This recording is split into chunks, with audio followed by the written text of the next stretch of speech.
Hello दोस्तों, कैसे हैं आप सभी। मैं हितेश आप सभी का स्वागत करता हूं यूट्यूब चैनल ज्ञान विद्यालय में। तो दोस्तों, आप सभी जानते हैं जैसे कि एसएससी जीडी के कुछ शिफ्ट्स के एग्जाम कैंसिल हो गए हैं।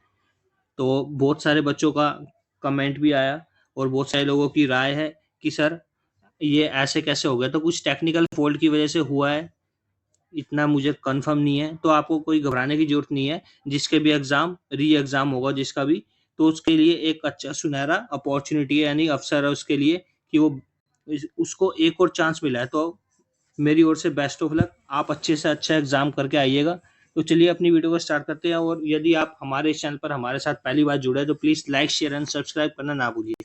तो चलिए स्टार्ट करते हैं। हो सकता है दोस्तों एसएससी जीडी वालों जितने भी दोस्त हैं मेरे, उनके लिए इसमें से कुछ क्वेश्चंस देखने को मिले, तो प्लीज ध्यान से देखिएगा इस वीडियो को बिना स्किप किए।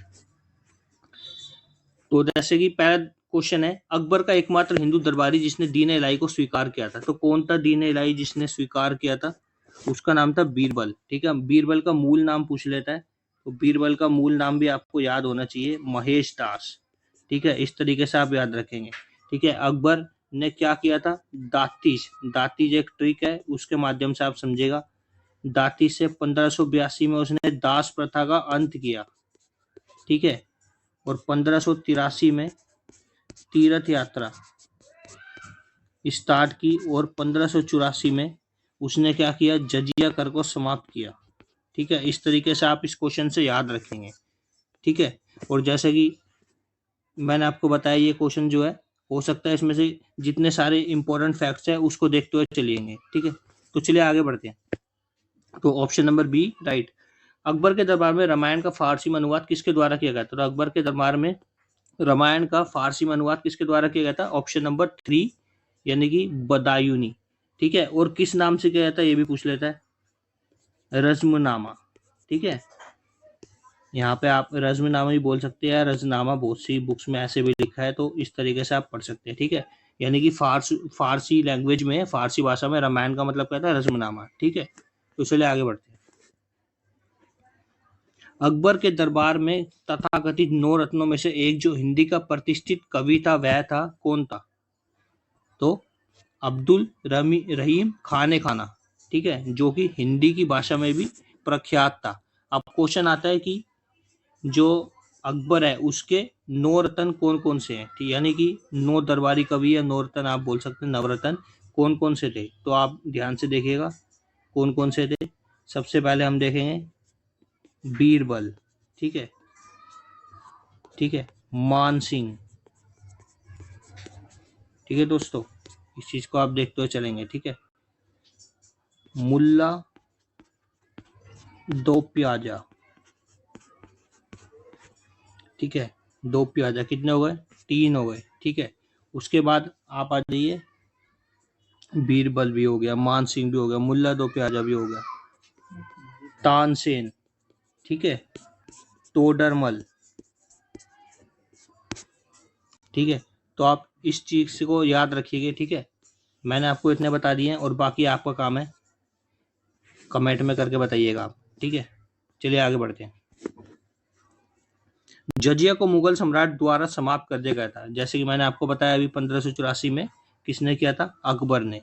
ठीक है, तो option number A will be the right answer. उस्ताद बिस्मिल्लाह खान को भारत के सर्वोच्च नागरिक पुरस्कार भारत रत्न से कब सम्मानित किया गया था? यानी कि पूछ रहे जो उस्ताद बिस्मिल्लाह खान जी किसके लिए प्रसिद्ध है? वो शहनाई वादक भी बोला जाता है उनको। ठीक है, तो उनको भारत रत्न से कब नवाजा गया था? 2001 में। ठीक है दोस्तों, इतना आप याद रखेंगे। और दूसरा पूछ लेता है एक बार, हरि प्रसाद चौरसिया। ठीक है, तो हरि प्रसाद चौरसिया किसके लिए प्रसिद्ध है? यानी कि वो क्या है? बांसुरी वादक। कौन है वो? बांसुरी वादक। तो इतना आप याद रखेंगे इस क्वेश्चन से। ठीक है दोस्तों, तो option number C will be the right answer.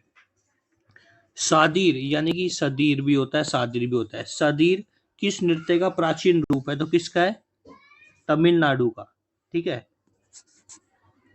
यानी कि उसे वर्तमान समय में किस नाम से जाना जाता है? भरतनाट्यम। ठीक है, भरतनाट्यम का ओल्ड फॉर्म जो है उसे क्या बोलते हैं? सदीर। ठीक है, और आप सभी जानते हैं भारत के शास्त्रीय नृत्य कितने हैं? 8 हैं। ठीक है, कौन कौन से हैं? कुचिपुड़ी, ठीक है, कथकली, ठीक है, कथक, ठीक है, और कौन सा है? भरतनाट्यम, मणिपुरी, ओडिसी, सत्तरिया, जो कि सबसे न्यू है, जिसे 2010 में जोड़ा गया। ठीक है, सत्तरिया कहाँ पे होता है? असम के अंदर होता है। ठीक है, रेणुका झील, रेणुका झील निम्नलिखित में से किस में स्थित है? तो रेणुका झील के बारे में पूछा दोस्तों, कहाँ पे है? हिमाचल प्रदेश में। ठीक है, अब थोड़ा क्वेश्चन के माध्यम से भी समझ लेते हैं सिक्किम के बारे में। तो सिक्किम में सबसे हाईएस्ट यानी कि टॉप पे सबसे ऊंचाई पर कौन सी झील है? चोलामू। ठीक है, चोलामू लेक यानी कि झील कहाँ पे स्थित है? सिक्किम के अंदर। ठीक है, और राजस्थान की बात आती है, राजस्थान से कौन कौन सी पूछता है, आपको याद होनी चाहिए। राजसमंद, ठीक है, जैसमंद, पिछोला, ठीक है, कौन कौन सी पूछ लेता है? पिछोला भी पूछ लेता है। ठीक है, और कौन सी है? सांबर लेक सबसे फेमस, जो कि खारे पानी की लेक है। ठीक है, आपको ये भी याद होनी चाहिए। डिडवाना, ठीक है, इस तरीके से वो पूछ लेता है। तो इतना आपको याद होना चाहिए इस क्वेश्चन से। तो चलिए आगे बढ़ते हैं। ऑप्शन नंबर बी राइट हो जाएगा। गुट निरपेक्ष आंदोलन की स्थापना में शामिल नेता कौन कौन थे? Colonel Nasser, marshal Joseph Tito, Jawaharlal Nehru, या फिर तीनों? तो दोस्तों राइट आंसर होगा ऑप्शन नंबर 4 यानी कि ऑप्शन नंबर डी, तीनों शामिल थे। ठीक है, और गुट निरपेक्ष आंदोलन के बारे में आप सभी को पता ही है, आपने पढ़ा होगा पहले। तो गुट निरपेक्ष आंदोलन का मतलब क्या होता है? यानी कि जब शीत युद्ध चल रहा था, यानी कि हथियारों की ओर या महाशक्तियों की ओर बोल सकते हैं आप। ठीक है, एक तरफ सोवियत संघ थी, ठीक है, एक तरफ कौन थी? America, USA. तो दोनों में होड़ तिल लगी हुई थी कि कौन सबसे ज्यादा शक्तिशाली है। इन दोनों से दूर रहना, ठीक है, तो उस चीज को बोलते हैं, क्या बोलते हैं? गुट निरपेक्ष आंदोलन। यानी कि दोनों गुटों से दूरी बनाए रखना, उसी चीज को कहा जाता है गुट निरपेक्षता की नीति। तो option number D will be the right answer. नींद के अध्ययन को क्या कहा जाता है? तो दोस्तों नींद के अध्ययन को क्या कहा जाता है? हिप्नोलॉजी। ठीक है, इतना आप याद रखेंगे। और ये यहाँ लिखा है डेंड्रोलॉजी। सबसे ज्यादा बार क्वेश्चन पूछा गया है डेंड्रोलॉजी का मतलब क्या होता है। तो डेंड्रोलॉजी का मतलब होता है झाड़ियों का अध्ययन। ठीक है, ठीक है, तो इस तरीके से आप याद रखेंगे। ठीक है, झाड़ियों का अध्ययन किसे बोलते हैं? डेंड्रोलॉजी को। जीआई टैग पाने वाला भारतीय उत्पाद कौन सा है? यानी कि सर्वप्रथम किसे मिला था? दार्जिलिंग चाय को मिला था। कब मिला था? 2004 में मिला था। ठीक है, इतना आप याद रखेंगे। MICR का पूर्ण रूप क्या है? यानी कि दोस्तों पूछ रहा था फुल फॉर्म ऑफ MICR, तो कौन सी है? Magnetic ink character recognition. ठीक है दोस्तों, इतना। तो option number B will be the right answer, यानी कि राइट हो जाएगा मैग्नेटिक इंक कैरेक्टर रिकॉग्निशन। ठीक है, अगला क्वेश्चन है दोस्तों, कैप ऑफ गुड होप के माध्यम से भारत के लिए समुद्री मार्ग की खोज किसने की थी? तो who discovered the sea route to India via cape of good hope? तो किसने की थी दोस्तों? वास्को डिगामा ने। और क्वेश्चन पूछता वास्को डिगामा भारत कब आया था? 1498 में आया था। कहां पर आया था? केरल के कालीकट तट पे आया था। ठीक है, और वहां का जो कालीकट का उस समय एक सम्राट या राजा हुआ करता था, उसका नाम क्या था? जमुरीन। ठीक है, तो जमुरीन ने उसका क्या किया था? स्वागत किया था। तो इतना आप इस क्वेश्चन से याद रखेंगे। ठीक है, तो option number C will be the right answer. ठीक है, और सबसे ऊपर जो नाम लिखा क्रिस्टोफर कोलंबस, इसने किसकी खोज की थी? तो इसने की थी अमेरिका की खोज। ठीक है, तो चलिए आगे बढ़ते हैं। किस संविधान संशोधन द्वारा दिल्ली को राष्ट्रीय राजधानी क्षेत्र का दर्जा दिया गया? तो किसके अकॉर्डिंग दिया गया था? 69वां अमेंडमेंट जो हुआ था उसके तहत दिया गया था। कब हुआ था? 1991 में। ठीक है, और 61 जो लिखा है, 61 कब हुआ था? 1989 में। इसका मतलब क्या है? मत देने की यानी कि वोट डालने की आयु 21 से घटाकर कितनी कर दी गई थी? 18 कर दी गई थी। ठीक है, तो इतना आप याद रखेंगे। और ये 44वां कॉन्स्टिट्यूशनल अमेंडमेंट यानी कि संवैधानिक संशोधन, इसका मतलब क्या है? ये कब हुआ था? 1978 में हुआ था। इसके तहत क्या गया था? संपत्ति के अधिकार को यानी कि राइट टू प्रॉपर्टी को समाप्त कर दिया गया था। ठीक है, और अब एक क्या बन गया? लीगल राइट बन गया, जो कि आर्टिकल 301 के अंतर्गत आता है। तो इतना आप याद रखेंगे क्वेश्चन से। तो option number B will be the right answer. निम्नलिखित में से कौन सा कथन गलत है? यानी कि पूछ रहा है which one of the following statement is incorrect, कि आपको 4 स्टेटमेंट दे रखी है, उसमें से आपको बताना है कि कौन सी गलत है। तो दोस्तों यहाँ हिंदी तो इसकी ट्रांसलेट नहीं है, फिर मैं आपको बता देता हूँ। गोवा गॉट फुल स्टेटहुड इन 1987, यानी कि पूछ रहा है गोवा पूर्ण यानी संपूर्ण राज्य का दर्जा कब दिया गया था? 1987 में दिया गया था। ठीक है, तो ये भी सही है।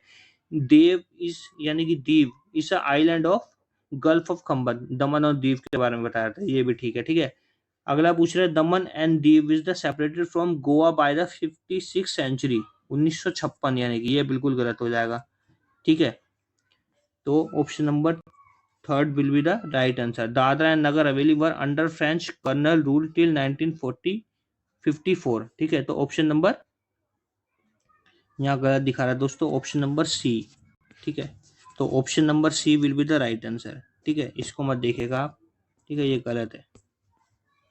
भाषाओं के आधार पर राज्यों के गठन के लिए राज्य पुनर्गठन आयोग की स्थापना कब की गई थी? तो कब की गई थी? 1953 में की गई थी।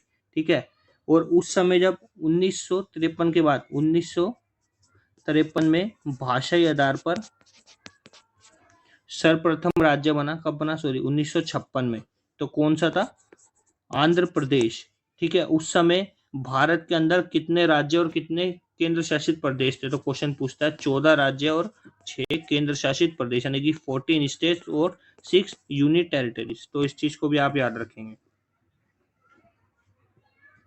रिकेट्स किसकी कमी से जुड़ा रोग है? ठीक है, तो रिकेट्स किसकी कमी से जुड़ा रोग है दोस्तों? Vitamin D. ठीक है, तो विटामिन ए से क्या होता है? रेटिनॉल डिजीज होती है। ठीक है, विटामिन सी से क्या होता है? स्कर्वी डिजीज होती है। ठीक है, इस तरीके से आप याद रखेंगे। और विटामिन ए का नाम पूछ लेता है। ठीक है, रेटिनॉल केमिकल नेम। ठीक है, ब्लाइंडनेस होती है इससे। ठीक है, ये थोड़ा गलत लिखा है यहाँ पे, रोग ब्लाइंडनेस होता है। विटामिन सी का नाम पूछ लेता है। ठीक है, तो विटामिन सी का साइंटिफिक नेम एस्कॉर्बिक एसिड। ठीक है, इस तरीके से आप याद रखेंगे। और इसका क्या होता है? डी का टोकोफेरोल। ठीक है, और ई का क्या होता है? ये आपको कमेंट करके बताना है। तो चलिए आगे बढ़ते हैं। Option number C will be the right answer. गलत ऑप्शन दिखा रहा है यहाँ पे, एडिटिंग में प्रॉब्लम है, सॉरी। ठीक है, तो आप इस चीज को याद रखेंगे। और विटामिन ई से एक और चीज याद रखेंगे, विटामिन ई को क्या बोला जाता है? सौंदर्य विटामिन, यानी कि ब्यूटी विटामिन की संज्ञा किसे दी गई है? सौंदर्य विटामिन, दैट्स कॉल्ड भी विटामिन ई। तो अगला क्वेश्चन दोस्तों, किस वैज्ञानिक ने सबसे पहले सेल नाम दिया था? यानी कि सेल का नाम किसने दिया था? रॉबर्ट हुक ने। कब दिया था? 1665 में। तो इतना आप याद रखेंगे। और अगला है, जैसे यहाँ लिखा है जे बर्जीलियस। जे बर्जीलियस कौन थे? जिन्होंने प्रोटीन की खोज की थी। कब की थी? 1832 में। तो इतना आप याद रखेंगे। अब यहाँ लिखा है जेम्स चैडविक। तो जेम्स चैडविक कौन थे? जिन्होंने क्या किया था? न्यूट्रॉन। तो चलिए आगे बढ़ते हैं। पावर हाउस को सेल कहा जाता है, यानी कि पूछ रहा है power house is called of the cell, किसे कहा जाता है? तो mitochondria. Mitochondria is called the power house of the cell. ठीक है, और जैसे कि यहाँ लिखा है लाइजोसोम। लाइजोसोम किसे कहा जाता है? सेल की आत्महत्या की थैली जिसे बोला जाता है। ठीक है, इसे बोला जाता है सुसाइडियल बैग ऑफ सेल। ठीक है, किसे बोला जाता है? लाइजोसोम को। तो इस तरीके से आप याद रखेंगे। तो option number B will be the right answer. Saharanpur किसके लिए प्रसिद्ध है? तो सहारनपुर किसके लिए प्रसिद्ध है? वुड क्राफ्टिंग के लिए। जैसे कि आप सभी जानते हैं, ये स्टैटिक जीके के एक क्वेश्चन है। ठीक है, पूछ लेता है बैंगल मेकिंग। ठीक है, फिरोजाबाद। ठीक है, ब्रास यूटेंसिल पूछ लेता है। ठीक है, जैसे कि यूपी का मेरठ है, वो किस लिए प्रसिद्ध है? खेल सामग्री के लिए। ठीक है, इस तरीके से आप याद रखेंगे। अलीगढ़ के लिए ब्रास लोक, यानी कि पीतल के ताले। इस तरीके से आप हर चीज को याद रखेंगे। तो चलिए आगे बढ़ते हैं।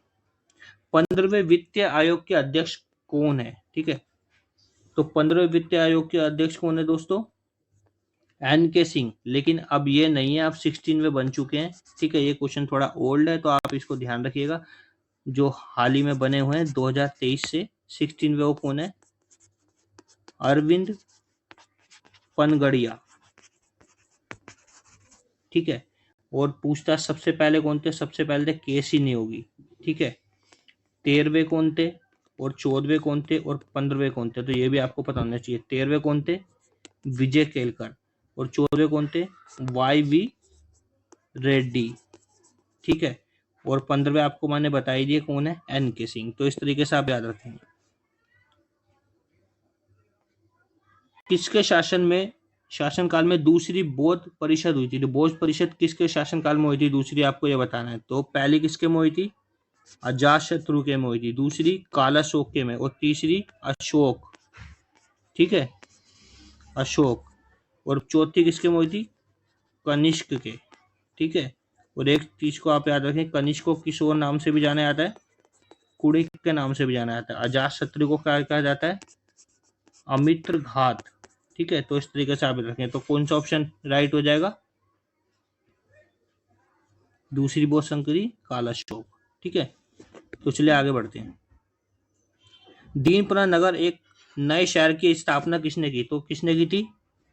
हुमायूं ने की थी। हुमायूं का टाइम पीरियड पूछ लेता है आपसे, याद होना चाहिए। 1530 से 1540, फिर 1555 से 1565, 2 बार बना था। ठीक है, इस तरीके से आपको याद होना चाहिए। और क्वेश्चन बनता है दीनपना नगर जो है हाल ही में दीनपना नगर की जगह क्या बसाया गया है, मतलब कि इस टाइम दीनपना नगर पे क्या स्थित है? तो इस जगह पे क्या स्थित है? पुराना किला जिसे बोलते हैं आप। ठीक है, क्या बोलते हैं? पुराना किला जहाँ पे स्थित है इस टाइम, उस समय वहां पर क्या था? एक दीनपना नगर। ठीक है, और हुमायूं के बारे में पूछता है। ठीक है, तो हुमायूं से पहले हुमायूं के पिताजी कौन थे? बाबर। बाबर के 4 पुत्र कौन थे? कामरान, हिंदाल, अस्कन और हुमायूं। तो सबसे वेल फेमस बोल सकते हैं आप, या जो युद्ध में विद्वान हो, ठीक है, महायोद्धा जिसे बोल सकते हैं, अलमाइटी बोल सकते हैं आप। ठीक है, तो कौन था? हुमायूं। तो इसलिए गद्दी पे इसे बिठाया गया था। तो चलिए आगे बढ़ते हैं। भारत किस देश के साथ सबसे लंबी सीमा साझा करता है? तो सबसे लंबी सीमा बांग्लादेश के साथ करता है। कितनी करता है? 4,96.7 किलोमीटर। और सबसे कम किसके साथ करता है? अफगानिस्तान के साथ। कितनी करता है? 106 किलोमीटर। तो इतना आपको याद होना चाहिए। लक्षद्वीप और मिनिकॉय के बीच कितनी डिग्री चैनल गुजरता है? यानी कि लक्षद्वीप और मिनिकॉय जो है वो कितने डिग्री चैनल से आपस में विभाजित होते हैं? ठीक है, तो किससे होते हैं? 8 डिग्री चैनल से। अब क्वेश्चन पूछता है 7 डिग्री चैनल से भी। तो 7 डिग्री चैनल किस किस के लिए? मालदीव्स वर्सेस मिनिकॉय। ठीक है, ये भी आपको याद होना चाहिए। ठीक है, और 10 डिग्री चैनल किससे होता है? अंडमान और निकोबार। ठीक है, और बचा 9 डिग्री चैनल। ठीक है, ये किससे होता है? ये आपको बताना है कमेंट करके। ठीक है, तो आगे बढ़ते हैं। मृदा के अध्ययन को क्या कहते हैं? तो मृदा के अध्ययन को क्या कहते हैं दोस्तों? पेडोलॉजी। तो इसी के साथ हमारी वीडियो खत्म होती है। यदि आपको अच्छी लगे तो please like, share and subscribe करना ना भूलें।